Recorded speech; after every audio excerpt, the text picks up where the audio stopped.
pay all sorts of taxes, think about how I'm going to store it, so the challenges with regards to lack of infrastructure of moving our farm produce is truly eroding the potential we speak about with regards to agriculture. But this is a little bit debatable, and there are two sides to this argument. Yes, the growers, the farmers, the businessmen want to make their money, and there's no infrastructure, so you can't store your produce. There's the issue of, is it what has been exported? Is it the excess or everything in total? But then you also have to remember that the government has constantly tried to give intervention package. We've got intervention packages from the Central Bank of Nigeria. We've got packages also from the Bank of Industry and Sweden as well, just to make sure that this very critical value chain, this critical industry, is comfortable enough for rapid expansion locally. And so it's almost like this very critical industry is saying to the federal government that in spite of the interventions you've given us, we're not interested, would rather have foreign currency in our pocket at this time than provide and cater to our domestic economy. No, not at all, Harriet, because in the end, people have to be sustainable. They want to stay in business. I was in government as well, and we worked on these policies and these intervention packages you speak about. We saw business people embrace them.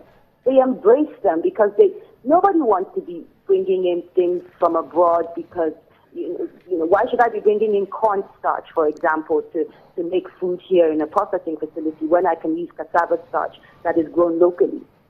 And my cost of doing business should be able to go down. But it's those additional layers of things that go on top of just general assumed costs that really make things difficult. So I think the government needs to continuously work on these potentially incentives. Sometimes you have business people. I work with many investors looking at agriculture. Many of them said they don't even want, tax breaks, I don't want those tax incentives. Just make sure I have power. Just make sure I have the right staffing needs. And just make sure I have the amount of supply of maize or rice or tomatoes that I need to feed my processing facility. So that's production efficiency. So I think there are many, many things to look at. We're looking at just one side of it. We always agriculture and the value chain you mentioned, Harriet, is so critical. We need to plug every single hole in that chain, in the tube that's going through, because without that seamless connection, nothing really can move forward. So, Ada, I'm hoping that in the coming days, industry experts such as yourself will be talking to the federal government to try to assuage their fears. But one question I know that a lot of people will want to know your answer to, especially since you're in the industry, is, do you think Nigerians will go hungry in 2017? No, I don't think so. I don't believe we will. I think, as we always say, we fight, we look inwards. And there's a lot that the government is doing with regards to rice and paddy production. They're putting up more processing facilities, mills, to mill this rice. And in about 8 days, they'll be launching their dry season farming, where that's the growth enhancement scheme. They'll be giving farmers fertilizers and hybrid seeds to begin planting for the dry season this November, because they're focused on ensuring that we meet our local food requirements. So as long as they continue on that track, as well as dealing with the issues around infrastructure that is necessary as we move further down the value chain, processing and other things, I believe that we should be fine, and there should be no farming, and no one should be going hungry. All right, Ada Osakwe, CEO of Agrolay, thank you so much for joining me on the program this morning and sharing your perspectives as well. Well, Business Morning continues in just a moment. I've got Wale Olusi, who's an investment analyst with AfriInvest, joining me on the program after now.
Welcome back. I did announce that we're going to be talking to Wale Olusi, who's an investment analyst with AfroInvest, but we seem to have issues connecting with him. We'll try to see if we can establish connection, but if not, let's continue.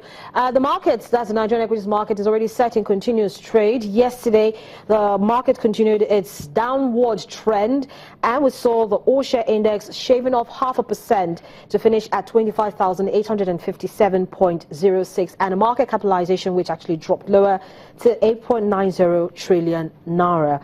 Total number of deals yesterday came in at volume of shares, I beg your pardon, came in at 189.72 million, and we saw a lower value as against 1.11 billion naira that was recorded on Monday. Yesterday we saw a value of 905.10 million naira and deals transacted in 2,417.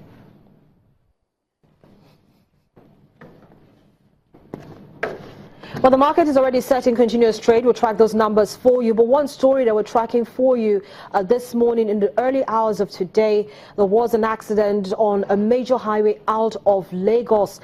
Talking about the Lagos-Ibadan Expressway, the bridge there, as you can see, rescue operations from the Lagos State Emergency Management Agency, as well as Lagos State Traffic Management Agency, trying to put out that fire and control traffic that has built.